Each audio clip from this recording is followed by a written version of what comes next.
إلهي بمهد له آديات بان ذيك مهد علينا نهداتين بعد تيفيجا SPC يوكو كلا لصادين تبا والله هدان كورنو أنيقو معمولها شركة باورلي كونستراكشن كمباني انجينير كمارتي دغيا garoonka walaal aad bay u wanaagsantahay meel fiican way noo maraysaa qaybtii hore way noo dhamaatay oo dhulka intaan level gareeninay inkastoo waqti badan nagu qaadatay aad noogu waqti dheer nagu qaadato de runtii aan wax badan gelinay waqti badan iyo aan awood badan gelinay maanta shalay waxaanu baranay daraad waxaanu bilownay roogin aan fidino dhigno wadandiina waad ku arkaysaan hadda haafkii ugu horeeyay baanu dhignay runtii waxaan filayaa weegan inaan dhamayn doono dhigista rooga oo fidinta rooga ah marka aad ilaa muddo 3 wiig gudood bishan dhamaadkeeda insha Allah uu noo dhamaan doonaa hadii Ilaahay idmo bismillaahir rahmaanir rahiim gooreen Ilaahay baan hadle baad saxaafadda soo dhaweynaa ahmiyadda ugu fadhiya kulay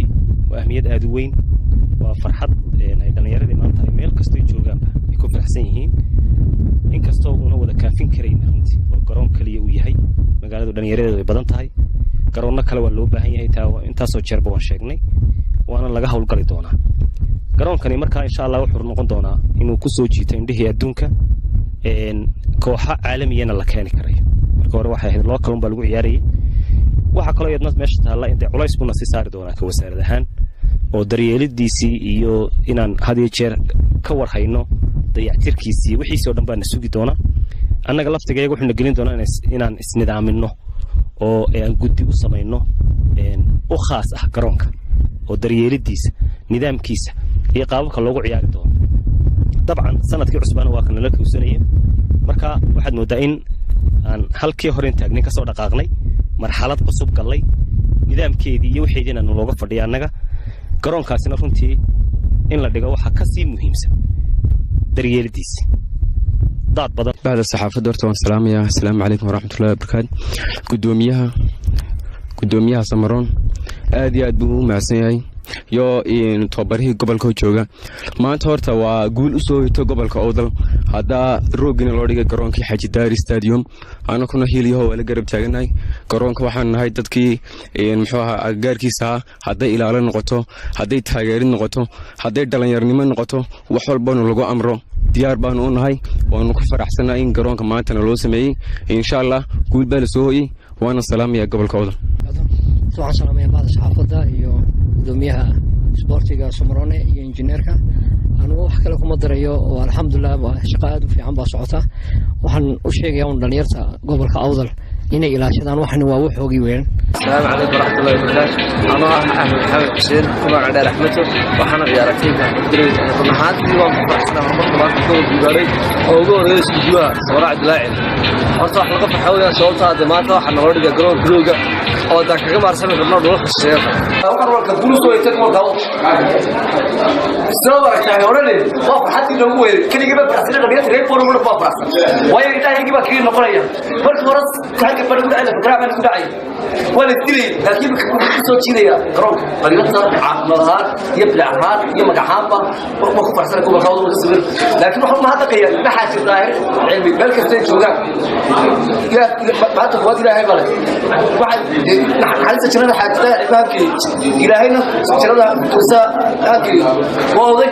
تعرف لو كتير ما قاعد كتير ما عندهم كتير إلى بمال سكوكين كأننا وعفمات قمنا برتن marka xigta waxaan rabaa inaan comment ka dhiibto xildhibaan Mustafa Hayte ornaantii xildhibaan daayir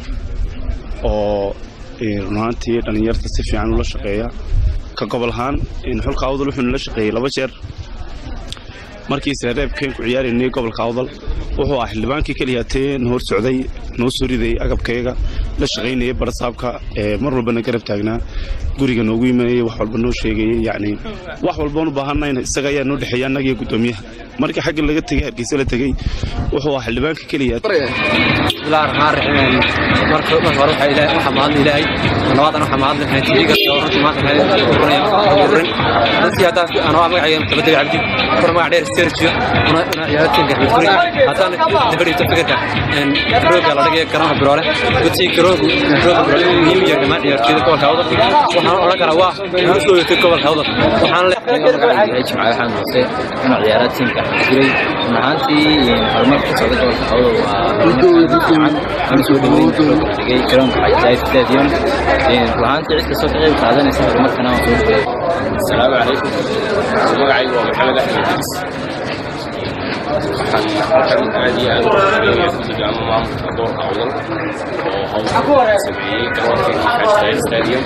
waxaana anagu haddaan aad ugu faraxsanay garoonka rooggiisa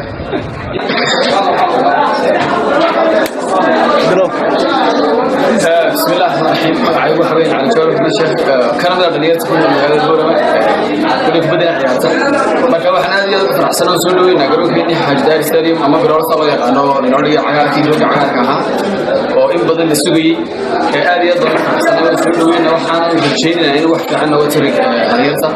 oo ka badbaadiyo ama uu ka hor istaago balwad iyo waxyaabo ku ciyaareen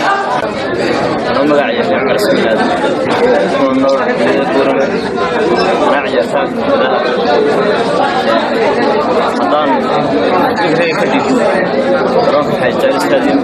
horumarka ballaaran lagu soo waday inuu yahay horumar soo kordhay degmada ama gobolka soo la jaan qaadi karto magaalooyinka kale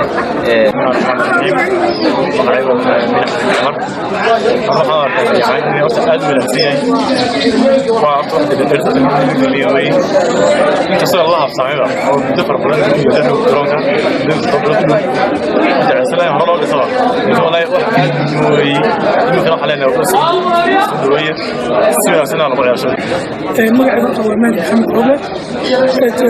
degan gobolka awdal khaasatan degmada boorma waxaan leeyahay dhismaha stadium ama garoonka ciyaaraha wasaaradda ciyaaraha aad bay ugu mahadcelinaysaa sababtoo ah inay wax ku fiiriyaan sanad waliba ama qorshaha ugu jiraan inay ardaydaasi ama dhalinyarta inay mashquuliyaan dhinaca xirfadaha kala duwan kubadda aad baan ugu mahadcelinaya sababtoo ah waa dhalinyar inta soo kacaya kubadda cagtuna waa ciyaar sports aad u weyn oo ku qiimo badan in la qiimeeyo la qadariyaan waa sideeda looga baahan yahay anaguna insha allah u soo dhaweynayna dhammaan dadweynaha ku nugul ama